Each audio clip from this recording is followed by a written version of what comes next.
Todo pronto para esta tertulia de miércoles 21 de agosto de 2024. Vamos con los saludos. Gabriel Budiño, ¿cómo andas, Gabriel? ¿Todo bien? Impecable acá. Leonardo Volviendo. Costa, ¿cómo andas, Nico? Buen día para todos, muy bien, por suerte. Martín Moraes, ¿todo bien? Imponente, buen día.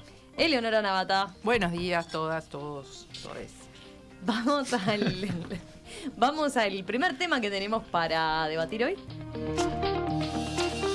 El candidato a la presidencia de Cabildo Abierto, Guido Manini Ríos, pidió formalmente este lunes que el gobierno declare la emergencia nacional en seguridad ciudadana. Por lo que ahora estamos planteando es atender esta emergencia nacional en el entendido de que no es bueno esperar a que asuma el próximo gobierno el 1 de marzo, porque siguiendo con las estadísticas de acá el 1 de marzo habrá 200 uruguayos más asesinados. Y pensamos que no podemos darnos el lujo de esperar hasta el año que viene. Tenemos que actuar de inmediato. El planteo forma parte de un documento con 12 medidas que Cabildo considera indispensable aplicar de manera inmediata. El texto, que tiene varios puntos incluidos en el compromiso por el país, firmado por los partidos de la coalición multicolor antes del balotaje de 2019, fue elevado al presidente Luis Lacalle Pou. Entre otras medidas, incluye operativos intensivos para restablecer la seguridad en el área metropolitana, operaciones de alto impacto para desmantelar redes de narcotráfico y el establecimiento de corredores seguros y puntos de control en rutas y zonas estratégicas. El pedido de Manini Ríos generó varias respuestas. Por ejemplo, el candidato del Frente Amplio, Yamandu Orsi, dijo que está de acuerdo en que se tomen medidas sobre seguridad pública ahora, sin esperar a las elecciones, y opinó que las decisiones deberían ser consensuadas por los partidos políticos. De todos modos, pidió precisar los términos sobre el alcance de la emergencia solicitada por Manini Ríos y comentó que quiere revisar las propuestas del líder cabildante y consultar a su equipo de asesores en seguridad. Yo arranco por el diálogo, afirmó. Lo que sí es claro es que es un problema difícil y que no hay soluciones mágicas para esto. Que se visualice la gravedad me parece que es un avance. Que se le pone nombre de emergencia, capaz que está bien.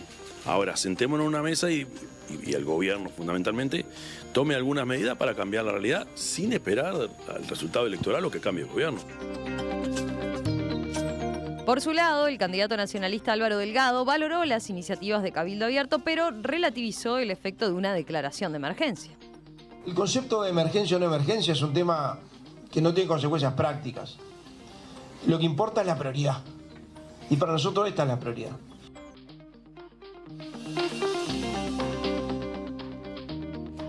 Bueno, ¿cómo vieron este debate que de alguna forma instaló Manini Ríos, este conjunto de medidas, este pedido de aplicación inmediata? ¿Quién quiere arrancar? Dale, Nico.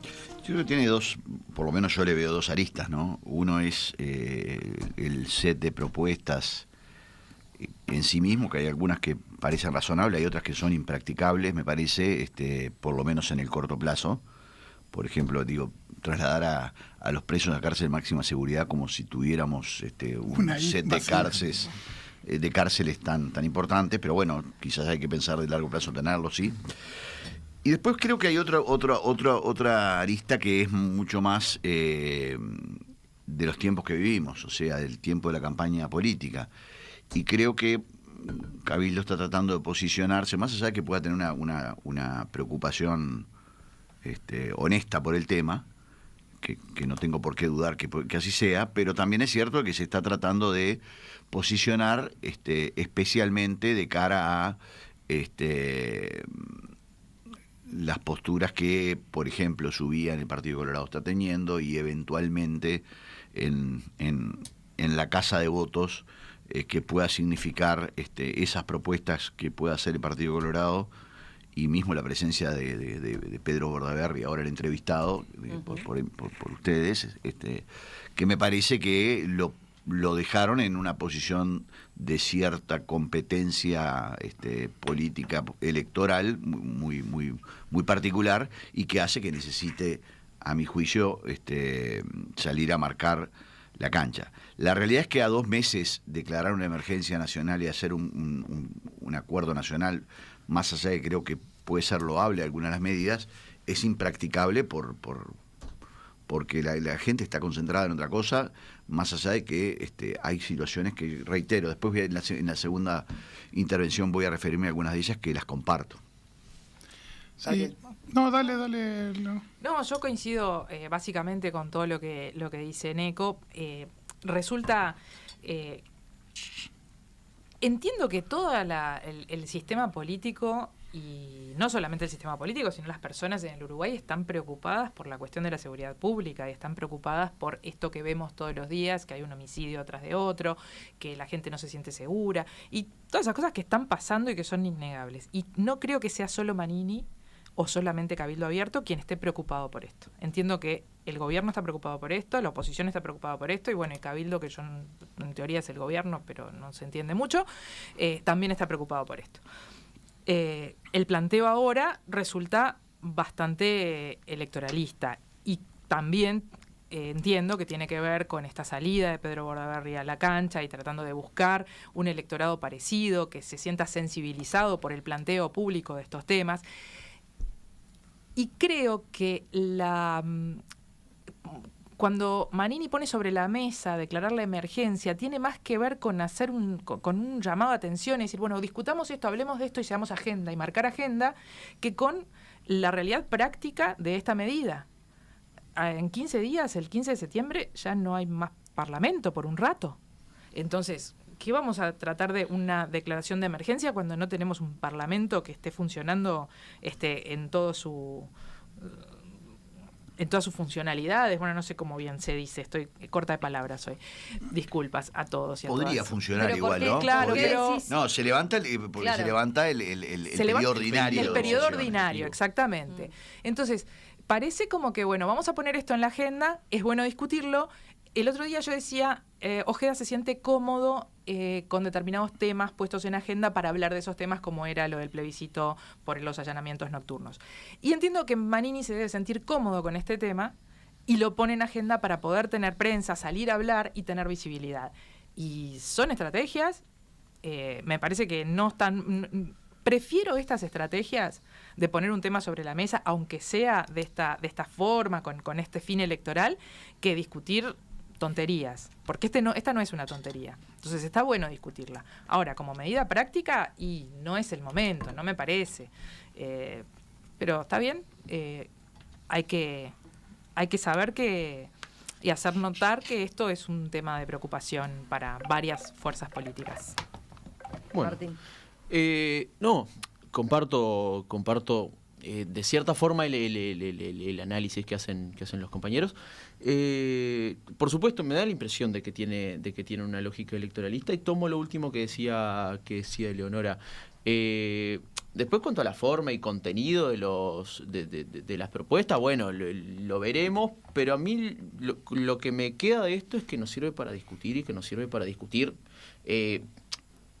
cosas que tienen un trasfondo muchísimo más grande que este. Siento que las propuestas en sí no ayudan a cambiar el paradigma del combate, por ejemplo, al narcotráfico. Bueno, puede ser que aporten en algo en materia de seguridad. También, si vemos los programas de gobierno de los distintos partidos, sí, algunas de estas medidas las tienen en cuenta. Y si vemos lo que ha sido la gestión de gobierno, y bueno, algunas de estas medidas han sido implementadas. Y si vemos las medidas, algunas parecen ser como expresiones de deseo más que algo, como decía Neco, terminantemente aplicable. Acá tengo la lista, por ejemplo, declarar el estado de emergencia nacional en seguridad pública, es la 1. 2, operativos intensivos para restablecer, esa la 1 es concreta. Es un saludo a la... O sea, pero por lo menos es un si vos declarás el estado de emergencia nacional en seguridad pública, tenés más fondos, ¿no? Se supone en materia de recursos. Sí, porque tenés el fondo de emergencia. Fondos. Ahí tenés un aspecto concreto. El punto 2 dice operativos intensivos para restablecer la seguridad en el área metropolitana. Desde el gobierno pueden decir... Eso ya se está haciendo. Operaciones de alto impacto para desmantelar redes de narcotráfico. Pero eso además es una frase que no dice mucho. Claro. Blindaje fronterizo contra el crimen organizado. Se está haciendo teóricamente, ahora no tenés radares. ¿Qué es blindaje? Y hubo toda una movida en su Pero momento perdón, de Martín, Javier García. Fui hasta la 4. Establecer corredores seguros y puntos de control en rutas y zonas estratégicas. Pero me quedo ahí. Bien, Dale. no, pero estuvo espectacular, porque así podemos seguir haciendo el conteo, vamos a seguir viendo cosas que o se están haciendo, se proyectan hacer, y que más o menos de cierta forma en la expresión de deseo estamos todos de acuerdo, y para lo que nos sirve esto es para discutirlo, las cuestiones de fondo o el cómo. A mí lo que me preocupa es que cuando hablamos de seguridad parece ser que caemos solamente en el paradigma en el que cae el Uruguay hace 20, 30 años, que es un paradigma de represión. Bueno, necesitamos más recursos para pelearle al narcotráfico, necesitamos más recursos para los funcionarios policiales, necesitamos más recursos para esto, para hacer operativos, etcétera, etcétera, etcétera. Y bueno, y lo cierto es que termina siendo un problema que no lo logra atajar ni este gobierno, ni el gobierno anterior, ni el anterior, ni el anterior, y posiblemente tenga un gran problema el gobierno que venga. Entonces, ¿qué está pasando? ¿O le estamos errando de paradigma o no estamos dando las discusiones como las tenemos que dar? Recién Orsi mencionaba, bueno, sentémonos todos en una mesa y veamos cómo podemos desasnar el asunto. Ya existieron mesas de este tipo. Los partidos no logran ponerse de acuerdo. ¿Qué pasa? Para mí hay un problema de trasfondo muchísimo más grande. Y tengo una visión muy positiva de uno de los puntos, que es el 8, pero si quieren lo dejamos para 8. una... Dale, déjalo para la segunda y ahora lo planteamos. Sí, yo iba en la misma línea de lo que se planteaba de botín político, ¿no? La seguridad vuelve a ser un botín político para electoral, digamos, en este momento. Y Manini, que muchas veces es tildado como de poco inteligente por alguna gente, en realidad demuestra una vez más que es inteligente, digamos. Porque en un momento donde está en caída en supuesta captación de votos, donde tiene un jugador enfrente que ha optado, como el Partido Colorado, que ha optado a ir por derecha a captar votos, necesitaba, digamos, mostrarse desde esa posición, que es donde la derecha más conservadora se siente cómoda y representada y protegida, que es con las acciones esas muy de intervención, de represión, de énfasis y de muchos acentos en las frases, digamos, y es donde Manini se puede afianzar, digamos, para proyectarse. Después juega en esa otra dualidad que es...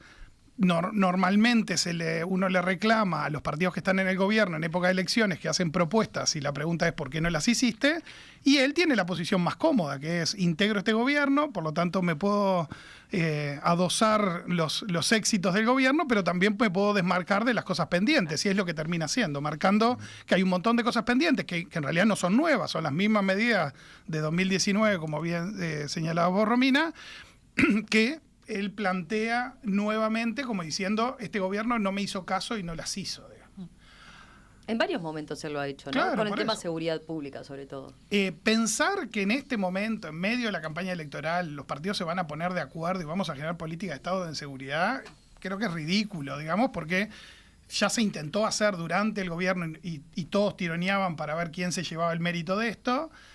El gobierno sale muy mal parado después de este periodo de gobierno, porque las soluciones mágicas prometidas no existen y no hay acá una solución que hagas un conjunto de medidas y con esto se resuelva, que tenga un enfoque mucho de muy largo aliento y un enfoque integral, que es lo que no se ve en este conjunto de medidas, ¿no?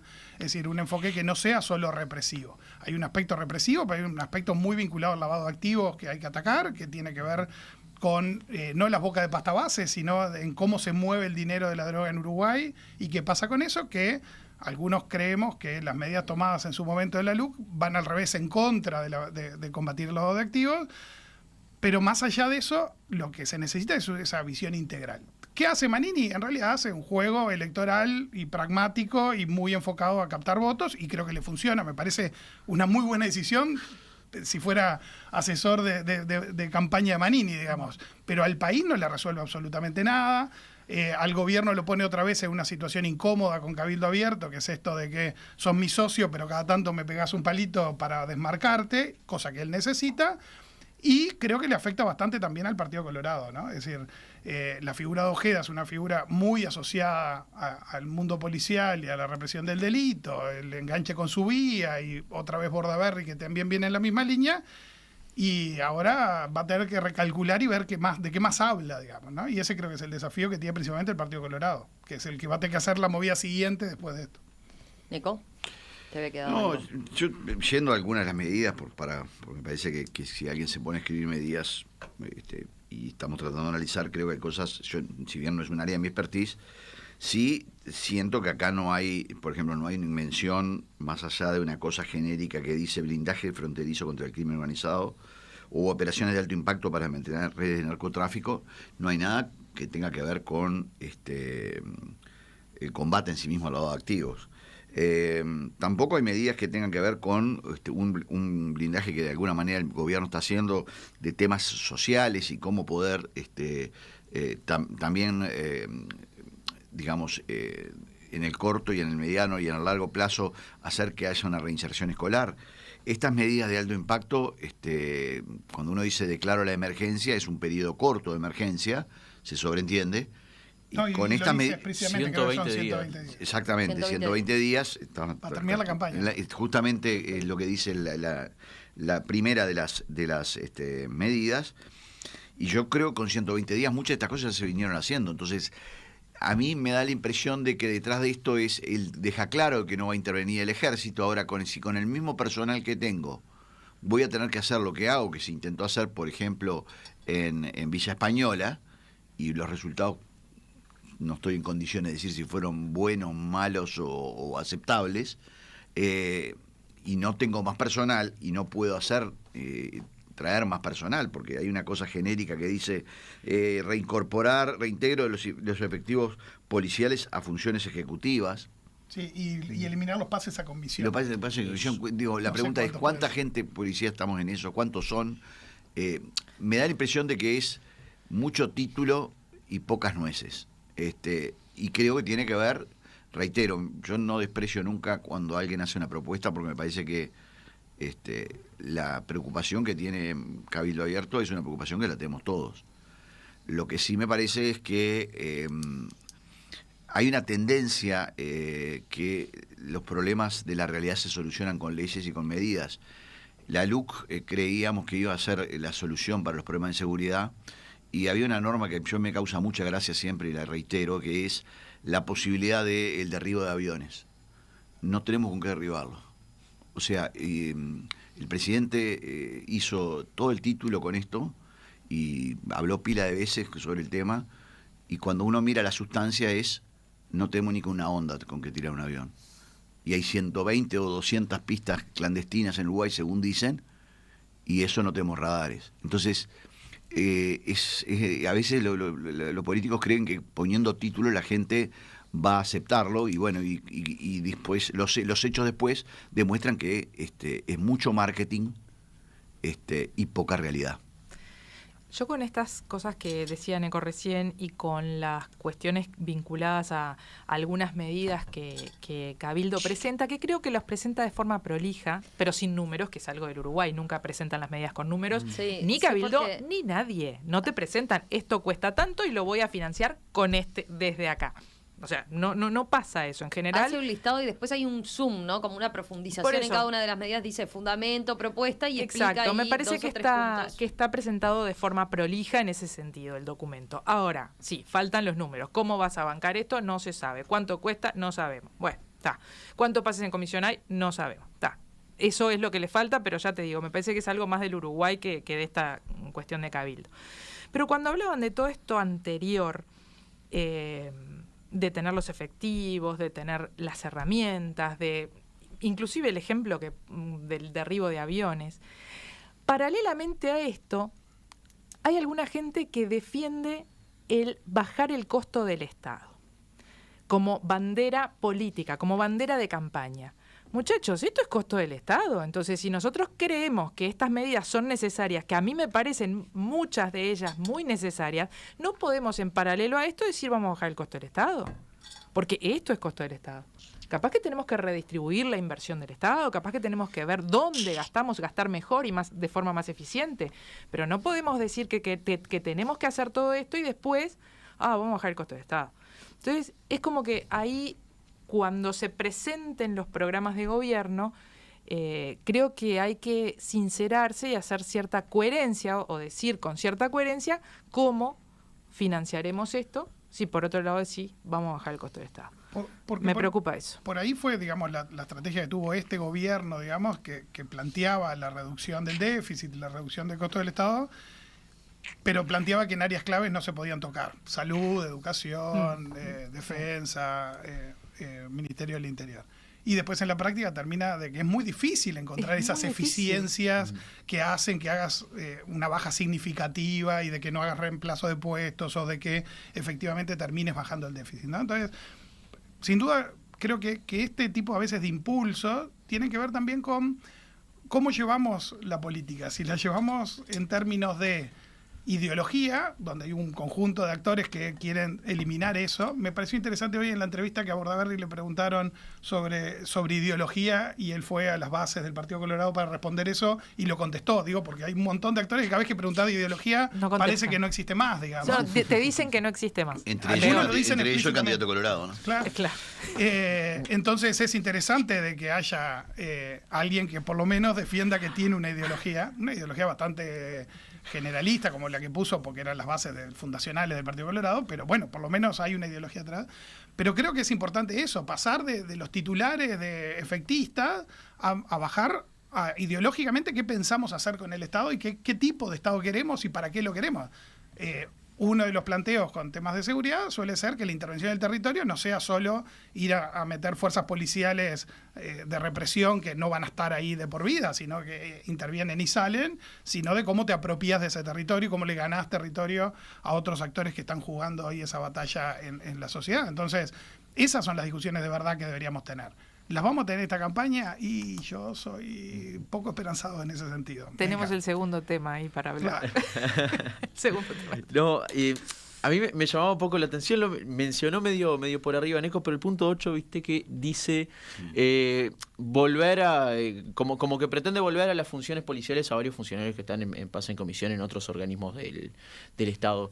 Y eso me abrió un interrogante. Primero, porque naturalmente no sé cuántos funcionarios en pase en comisión existen en el Estado uruguayo. Y segundo, porque me pregunto si no hay que rever un poco esta estructura. Porque también es cierto que muchas veces los pases en comisión terminan siendo utilizados como una especie de plataforma, no de plataforma, pero ¿de premio a la militancia? De premio político, se podría decir. No. Hay de los dos, ¿sabes? Porque yo estoy de acuerdo con que existe un mecanismo que te permita sacar gente de un lado del Estado y ponerlo en el otro siempre y cuando esa persona cumpla con las funciones necesarias. Ahora, me cuestiono si es necesario sacar gente que cumple servicios que son de cierta forma esenciales para el Estado. Digo, maestras, policías, bueno, pero capaz que cumplen bomberos. servicios esenciales en otros lados también. Bueno, ¿no? ¿y quién lo mide? ¿Cómo se ve? Vos sabés que ¿Cómo podemos tener la seguridad de que sacás a una persona de acá, la ponés acá y esa persona de acá está cumpliendo una función tan valorable como la que la tenías haciendo acá? Porque después pasan 20 años sin ir a laburar y ¿quién lo controla? Pues es que yo tengo ahí un poco por mi experiencia de hace muchos años en el Estado y los ministros del Interior en particular son bastante renuentes a dar pases en comisión de policías. Y en general, no sé toda la historia de lo que ha pasado estos años, pero en general los ministros del Interior, porque los propios digamos, comandos de la policía pretenden mantener ese personal y las veces que se lo dan es porque realmente es esencial. Por eso digo, no sé cuánto es el número de personas que puede estar en ese grupo. Sí. Mi impresión es que no es un número muy grande. Normalmente, por ejemplo, en Presidencia de la República había unos cuantos efectivos policiales que tienen que ver con la seguridad presidencial y algunas otras cosas más que no son de este presidente, son de todos los presidentes en la historia, que tienen que ver con... Pero no pasan de los 50, 60 policías que... O sea, yo no logro explicarme... No sabemos si mueve la aguja realmente. Exactamente. Es cierto, pero necesitamos algún número. Y necesitamos algún tipo de medición para el cumplimiento de funciones. Claro, y eso es lo que decía Leonora. Este es un montón de medidas que son títulos. Ahora, si vos me decís, existen 500 policías en pase en comisión que lo tenemos que restituir, bueno el impacto es otro. Con 500 policías. Estoy inventando un número. Pero aparte de los policías, ¿cuántas maestras hay en eso. Yo conozco, por lo menos no es algo que parezca relevante, maestra. No, pero al final, qué sé yo, terminaba flagelando partecitas del Estado para, no sé, para llenar despachos. Hay gente que hace años está en comisión. Sí. El pase en comisión es todo un tema. Yo creo que es una parte útil del manejo de los recursos públicos y se presta abuso de personas que hace 20 años que están en pase en comisión. O sea, eso hay de todo. Ñoqui famoso. Bueno, hay de todo, tampoco hay No, pero generalización. no, dije un ñoqui, pensé, me vino a la mesa uno en particular, digamos, pero... A mí también. A mí también. No fue una generación. Incluso hay un montón de pase de comisión que tienen razón de ser. Y además hay otro punto ahí que está mencionado muy vinculado a esto, digo muy vinculado a esto porque no necesariamente los pases de comisión del Ministerio del Interior son de funcionarios policiales efectivos. Claro. Es decir, seguramente si capaz sacamos la lista, administrativo. puede haber administrativos o puede haber personas del otro. Y hay otra medida por ahí que es como que mágicamente pasar de administrativos a policiales efectivos, digamos, porque está planteado que creo que es el 70% del número que pone ahí tengan que ser ejecutivos. Y no es una cosa que sea fácil de hacer en los 120 días. Los 120 días. Es decir, no puedes agarrar al funcionario que estaba tomando denuncias en la comisaría y ponerle un arma en la cintura y sacarlo para la calle. Desentrenado, etcétera. Claro, para la calle. Y aparte, generalmente los que están en esas actividades administrativas suele ser muchas veces porque no pueden realizar la otra actividad. Entonces hay que ser cuidadoso también con alguna de esas propuestas que al final terminan siendo otra vez efectivistas. Enseguida volvemos con otro tema para la tertulia.